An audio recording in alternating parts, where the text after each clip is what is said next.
A recent interception of high-caliber rifles from a local vigilante group has triggered renewed fears about the fragile truce with armed groups in Katsina State. Residents and civil society advocates are appealing to the region state government for more security presence in some parts of the Jibia local government area, as follows a deadly security breach there. Correspondent Awal Ibrahim tells us more. Well, residents of many rural communities in Jibia local government area, including Faleli, Kadobi, Tantagaria, Farumbala, Maji, and Miltokos, say they have suffered significant losses due to persistent attacks. They report that more than 1,711 cows and over 911 sheep and goats were arrested, with many people killed or injured.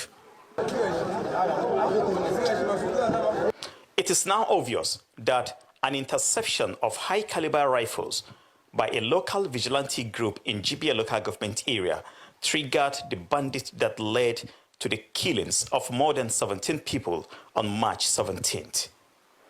These killings are linked to a repentant bandit, Vigilante, who allegedly confessed to the act in a recorded phone conversation, which is now raising questions about the credibility of ongoing reconciliation efforts.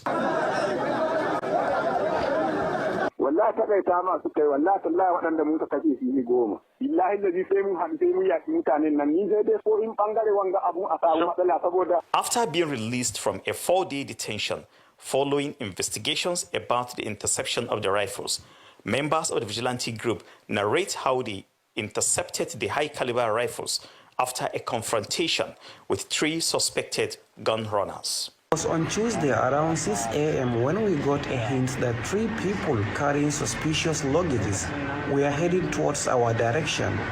We searched and saw them. After engaging them, they dropped the luggages and ran away. We opened the luggages and we saw rifles that are meant only for government security operatives, and then took them to the security agency and we left. But 2 days later, we were invited and detained for 4 days. We have just been released from detention.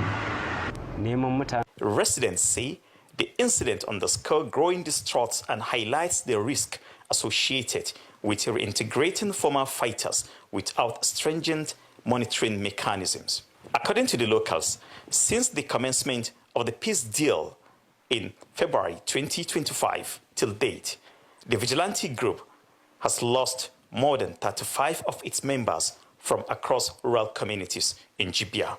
We are appealing to the government to provide more protection for us because Vigilante has promised to attack communities like Gadobe, Falale, Farumbala, Maje, and Miltakwas. Within the local governments, there is some areas in which there is need to call to review that negotiating.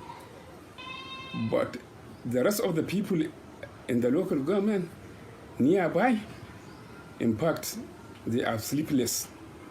There is need to review their negotiating.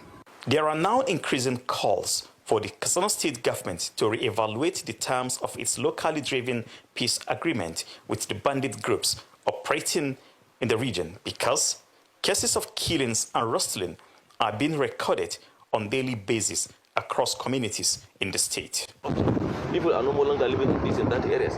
The only thing that is not happening in that area is, I think, the bandit just to attack the towns completely or to strike the towns completely. But still the people in the area are suffering. Consider what happens actually recently in that area. There is a rumors going on that some bandits are